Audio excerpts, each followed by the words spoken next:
ሰበር ዜና ኢራን አሜሪካውያን በባለቤትነት የተቆጣጠሯቸውን ግዙፍ የቴክኖሎጂ ኩባንያዎች ለማጥቃት ዛተች። ሰራተኞቻቸውም ኩባንያዎቹ የሚገኙባቸውን አካባቢዎች ለቀው እንዲወጡ አሳሰበች። ከየመን የተወነጨፈ ሚሳኤል በእስራኤል አየር መከላከያ አየር ላይ መመታቱን የእስራኤል ጦር አስታወቀ። የደቡብ ግንባር ስጋት የሁቲዎች ጥቃት በእስራኤል ደቡባዊ ክፍል ድንጋጤ ቢፈጥርም በሰው ላይ የደረሰ ጉዳት አለመኖሩ ተረጋግጧል። በሌላ ዜና ፕሬዚዳንት ዶናልድ ትራምፕ በአሜሪካና እስራኤል በኢራን መካከል ያለው ጦርነት በሁለት ወይም በሶስት ሳምንታት ውስጥ ሊያበቃ እንደሚችል በይፋ ተናገሩ። በሌላ ዜና በቴህራን የሚገኘው ግዙፉ የመድኃኒት ፋብሪካ በአሜሪካና በእስራኤል ጥምር የአየር ጥቃት መመታቱን ኢራን አስታወቀች። ለካንሰር፣ ለቀዶ ጥገናና ለሆስፒታሎች የሚሆኑ ጥሬ መድኃኒቶችን የሚያቀርበው ቁልፉ ተቋም ሙሉ በሙሉ መውደሙ ተገለጠ።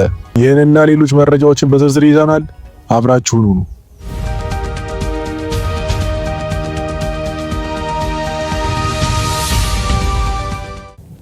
በመካከለኛው ምስራቅ የሚነደው እሳት አሁን ርቀቱን ጨምሮ ወደ ደቡባዊ ጫፍ ተሻግሯል። ዓለም ትኩረቷን በኢራንና በእስራኤል የለየለት ፍጥጫ ላይ ባደረገችበት በዚህ ሰዓት ከየመን ምድር የተወነጨፈ የሚሳኤል ስጋት የቀጠናውን ውጥረት ይበልጥ አብሶበታል። የእስራኤል ቻናል 12 የዜና ወኪል አሁን ይዞት የወጣው መረጃ ጦርነቱን በሁሉም አቅጣጫ እየተስፋፋ መሆኑ የሚያረጋግጥ ነው። ይህ ጥቃት ተራ ወታደራዊ ትንኩስ አይደለም።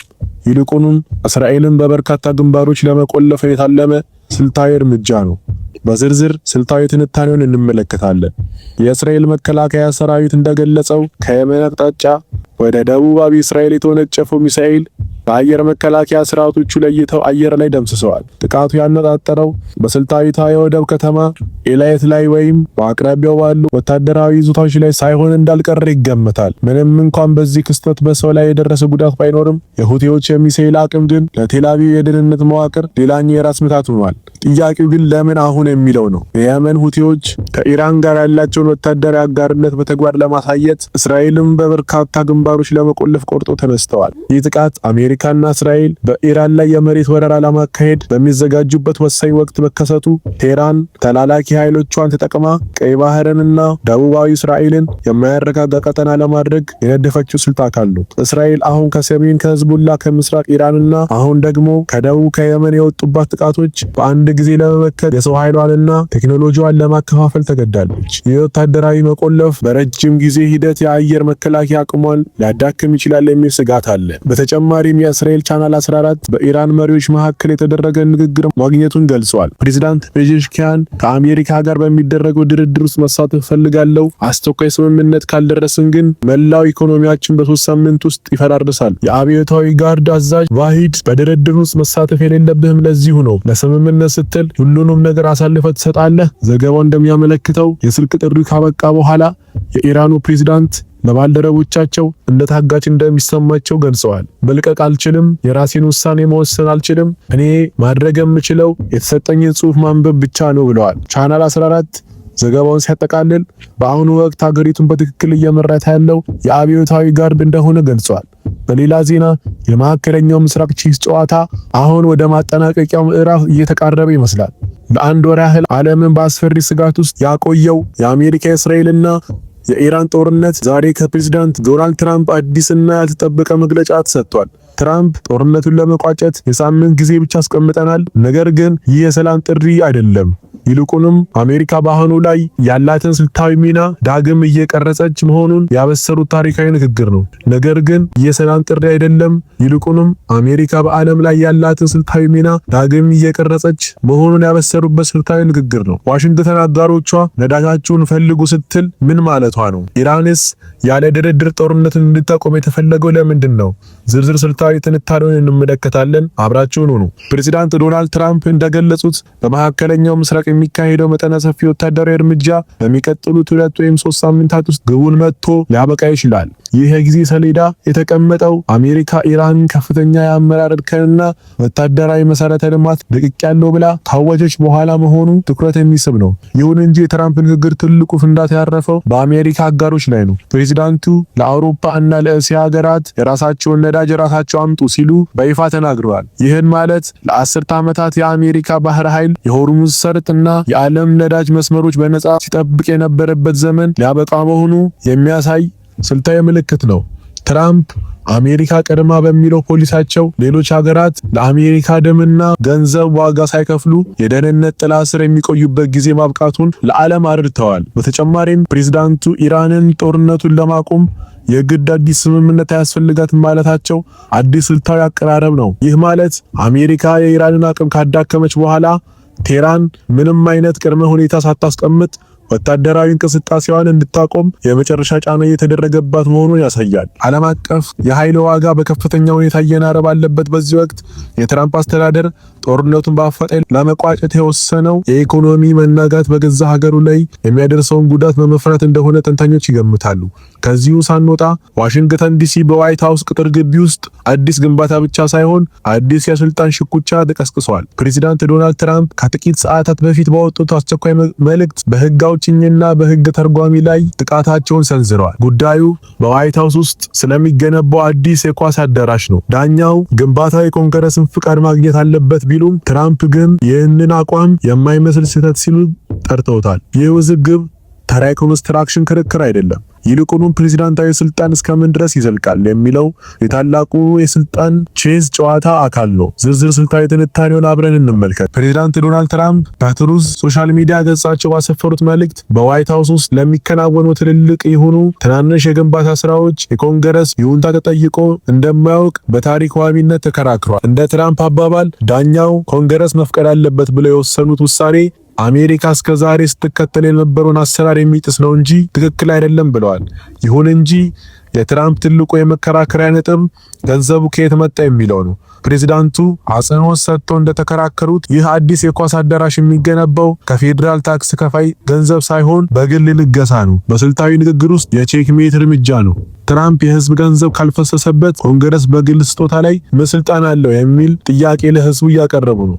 ወታደራዊና ፖለቲካዊ ተንታኞች እንደሚሉት ይህ ክስተት ትራምፕ በቢሮክራሲው ላይ ያላቸውን ንቀትና ፕሬዝዳንታዊ ስልጣናቸውን ገደብ የለሽ ለማድረግ የሚያደርጉትን ጥረት ያሳያል። በታሪክ አጋጣሚ ዋይት ሃውስን ለማዘመን የሞከሩ መሪዎች ሁልጊዜም እንዲህ ያለ የህግ እንቅፋት ይገጥማቸዋል።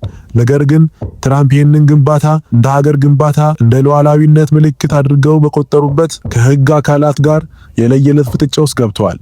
ዋሽንግተን አሁን በአዳራሹ ግንባታ ሰበብ ወደ ሌላ ህገ መንግስታዊ ቀውስ እያመራች ይሆን? አብረን እንመለከተዋለን። በተጨማሪም የተውፊቅ ዳሩ በኢራን የመድኃኒት ኢንዱስትሪ ተራ ስም አይደለም። ይህ ተቋም ለሆስፒታሎች፣ ለቀዶ ጥገና ክፍሎችና ይበልጥ ደግሞ ለካንሰር ህመምተኞች የሚያስፈልጉ ጥሬ መድኃኒቶችን በማቅረብ በሀገሪቱ ውስጥ ብቸኛና ትልቁ የህክምና ደም ስር ነው። የዚህ ተቋም መመታት ማለት በሺዎች የሚቆጠሩ የካንሰር ህመምተኞችና የቀዶ ጥገና ለሚጠባበቁ ዜጎች መድኃኒት የሚያገኙበት መንገድ ተቆረጠ ማለት ነው። ለምን አሁን? ፕሬዝዳንት ዶናልድ ትራምፕ በኢራን የመንግስት ለውጥ ቀድሞውኑ ተካሂዷል ካሉ በኋላ እንዲህ ያሉ ስልታዊ ተቋማትን መምታት የውስጥ አመጽን ለመቀስቀስ የታለመ ስልት ሊሆን እንደሚችል ተንታኞች ይገምታሉ።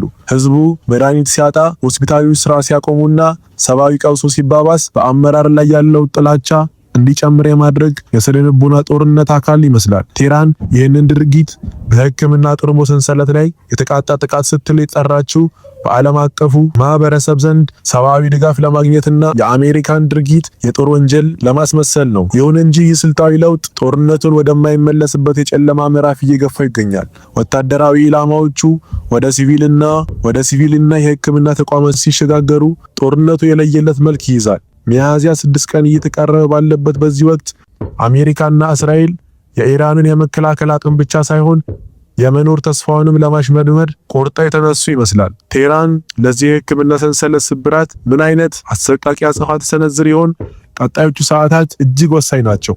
በሌላ ዜና ኢራን አሜሪካውያን በባለቤትነት የተቆጣጠሯቸውን ግዙፍ የቴክኖሎጂ ኩባንያዎች ለማጥቃት ዛተች። ሰራተኞቻቸውም ኩባንያዎቹ የሚገኙባቸውን አካባቢዎች ለቀው እንዲወጡ አሳሰበች።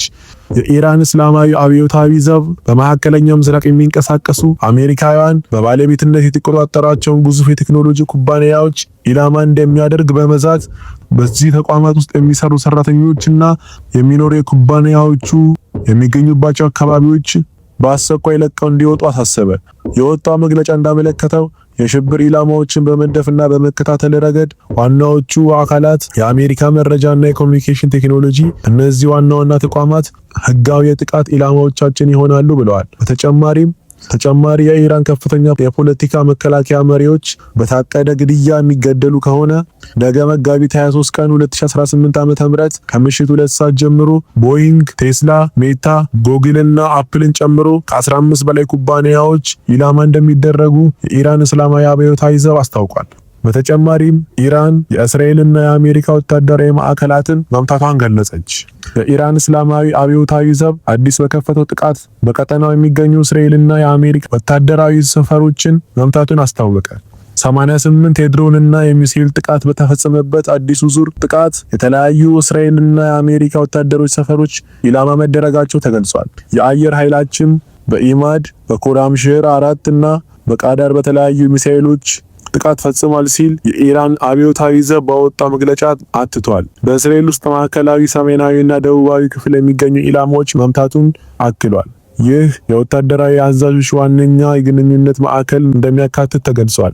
በእስራኤል ጥቃት ተፈጽሟል የተባለባቸው ቦታዎች ቤኒ ብሬክ፣ ቴልአቪቭ፣ ቤርሼባ፣ ጋሊሊ፣ ኔጌቭ፣ ቴሎቭ የአየር ሰፈር፣ ኢራድና የሙት ባህር ደቡባዊ ክፍል ናቸው። የኢራን እስላማዊ አብዮታዊ ዘብ ባወጣው መግለጫ ተከታታይ በሆነው ስኬታዊ ኦፕሬሽን በአል ዳህፋ፣ አቡዳቢ፣ ቪክቶሪያ ወይም ደግሞ ባግዳድና አሊ ሳሊም ኩዌት የሚገኙ የሰው አልባ አውሮፕላን መቆጣጠሪያ ማዕከላት በድሮንና ኢላማ በሚለዩ ሚሳኤሎች ተመተዋል ተብሏል። በእስራኤል ሰሜናዊና ደቡባዊ ክፍል እንዲሁም በሰሜናዊና ማዕከላዊ ኢራቅ በሚገኙ የአሜሪካ አዛዦች መሸሸጊያዎችና ዋና መቀመጫዎች የሊባኖሱ ሂዝቦላ እንዲሁም በኢራቅ እና የመን የሚገኙ የኢስላሚክ ሬዚስታንስ ኃይሎች ከ120 በላይ ስኬታማ ኦፕሬሽን አካሂዷል ሲልም አክሏል።